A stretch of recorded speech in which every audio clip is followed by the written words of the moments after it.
കർത്താവിൻ്റെ പരിശുദ്ധമായ നാമം വാഴ്ത്തപ്പെടുമാറാകട്ടെ.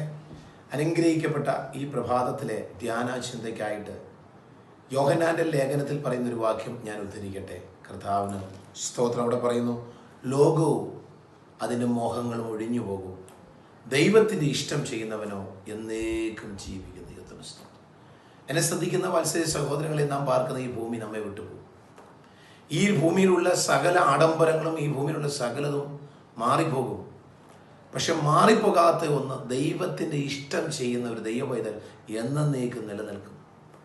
ആകയാൽ ഈ പകൽക്കാലം നമ്മുടെ ഇഷ്ടമല്ല നമ്മുടെ ജീവിതത്തിൽ നടക്കേണ്ടത്, ദൈവത്തിൻ്റെ ഇഷ്ടമാണ് നമ്മുടെ ജീവിതത്തിൽ നടക്കേണ്ടത്.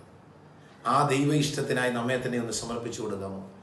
പിതാവായ ദൈവത്തോട് പുത്രനായ ക്രിസ്തു പ്രാർത്ഥിക്കുമ്പോൾ തന്നെ പറഞ്ഞത്, ദൈവമേ, എൻ്റെ ഇഷ്ടമല്ല അങ്ങയുടെ ഇഷ്ടം എന്നിൽ നിറവേറട്ടെ എന്നാണ്.